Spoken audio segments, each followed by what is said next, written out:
See, what I'm noticing recently is that most people are caught in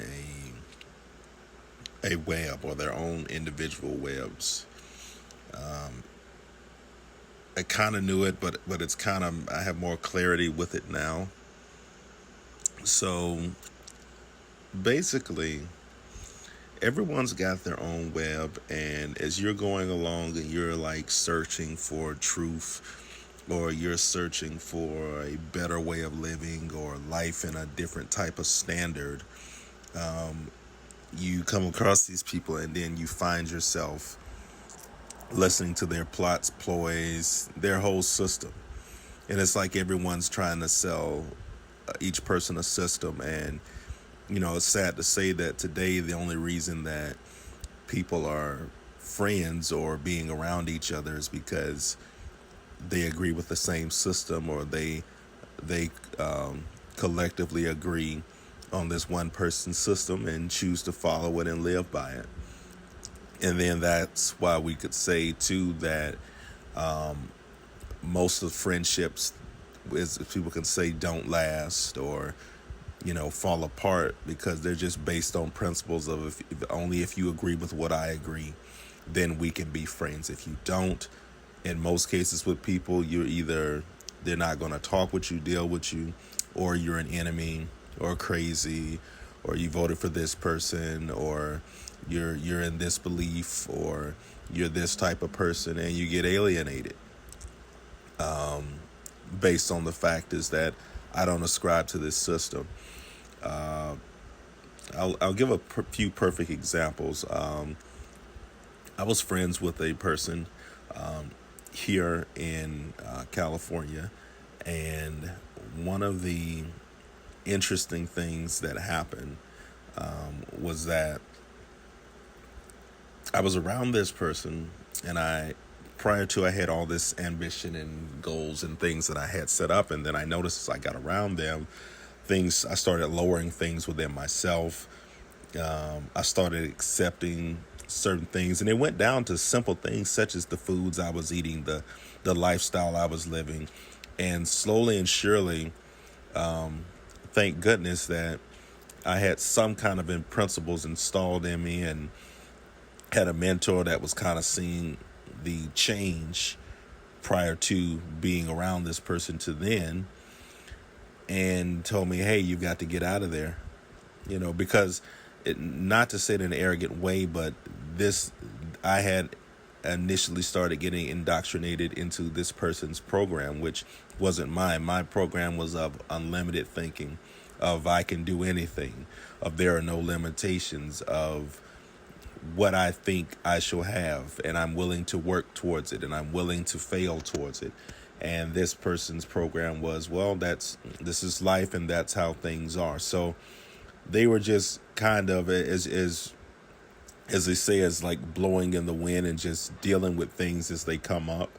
And as I learned through practice and a lot of things, is that dealing with things how they come up is how the majority of people deal with things. And the majority of people, if we can just be honest, sometimes we don't handle situations the correct way they should. We either handle them out of emotion. That's the way 90% of the people are trained on, to handle any kind of situation that pops up that is different from the program they're expecting. Because we got to be real, people are waking up and expecting roses and gardens and flowers and butterflies each day. When they get something that doesn't match that, the first thing that comes out is emotion and not logical thinking.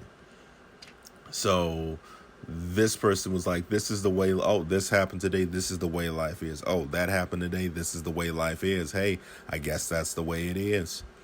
And there was no process of thought of, I create what I want, I work towards what I want. Basically, and there's a lot of people around, and this person at that program is like, oh, I work hard, these are the people that get the best things of life, and I get the less things of life. And this goes down deeper to the principle, is that when you're associating with friends, or even if it's like dating someone, basically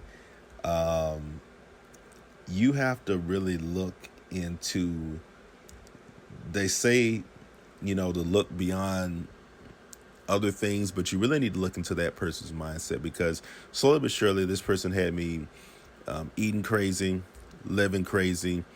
And before I know it, I looked up and it's like, you're here and you're working on nothing. You've moved across the country, you've sacrificed everything that you had, and look at you. You're here you're on this person's program. What happened to your program? And I would have to tell myself is that, you know, yeah, you've got too many books. You meditated. You know too much knowledge. You've taken classes. You've got all the things within your reach. And there's no way that you can ascribe to someone else's program of limitation in this, oh, this is how life is. This won't work with people, because what I often find out happening is that you say, well, I don't want to alienate people. Well, yeah, you can be nice all day, but sometimes there's some things you don't need to be nice about in your success and your destiny and where you're going in life. Definitely does not need to be one of those things. And I've learned it the hard way, and I've learned to avoid it. But definitely does not need to be one of those things that you compromise on. Fact put, you can't be around someone with a lesser mindset than you. Sounds mean, cool. I mean, you look at it. A lot of these rich people, why are they going to a country club? Why are they paying $500 for a dinner? Why are these successful people on all this private exclusive stuff? Because they don't want to hear the BS and stuff and limited thinking, because they know how they got to where they got to, and they know that for so long of limited thinking under their belt, that's going to cause an issue for them. It just is. It's going to cause an issue. And they'd rather pay a few extra $100 or thousands of dollars to not be around it. And, at this point, you don't have that. You need to know the principle is that folks is in their own world. They got their own enemies, their villains, and their heroes are different in each person's world. So you have people like I've had people I've gotten around, and they're naming the villains. And this is one of the most interesting things that, how can I say it, that I've noticed is that they get around and they want to tell you about the villains. Well, I found out in certain cases is that the people that they were naming as villains, or a lot of the people I came across, the villains they were naming weren't villains in my world. Oh, the government, oh, the this, the that, the that. This is how they do us here. This is that.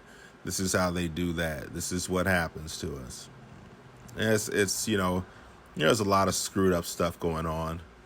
But you got to work hard. You just really have to work hard. And some people are so shelled in their world that they don't want to come out of there. They don't want a solution. They want the sympathy and they just want that whole level of attention. I had someone that was telling me of how hard it was coming to this country to work and trying to get on their feet and this and that. And it was just like a big, to be honest with you, the person was just at a low level and point, much older, had not accomplished much of anything, and were just basically living an unhealthy lifestyle. But they had this big complaint of how the system and the this and the that, and it's so hard here in America. And I did bring up to them that, because that was the story in their world. That's what they wanted. That was the program that they were under. And I said, there's plenty of people that have come over here and worked 2 and 3 jobs and family and side things and made things happen for themselves.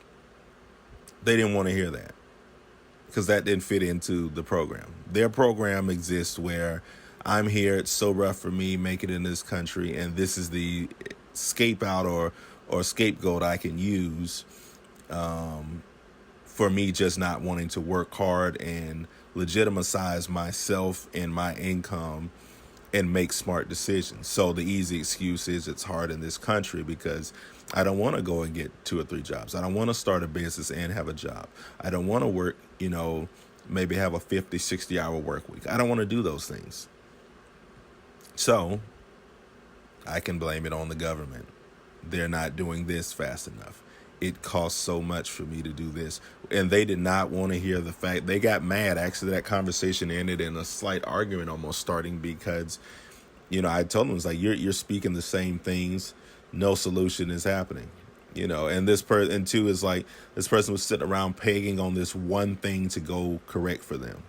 This one thing, wasn't concerned or focused with anything else, any kind of alternatives. And I was just like, if this one thing does go through for you, what kind of plan do you have beyond that? And 10 times out of 10, it would be none. That's the reality. And some people may find these things, as harsh, but sometimes is that you have to be legitimate. You have to be real in discovering and having some kind of growth for yourself. That's just what it is. So, don't subscribe to other people's programs. Don't take on other people's villains or heroes.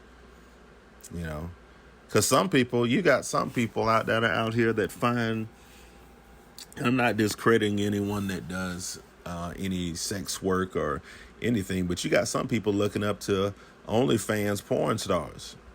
They glorify those people, but let you talk about somebody that's actually affecting change in the world or doing something that has long lasting beyond an orgasm,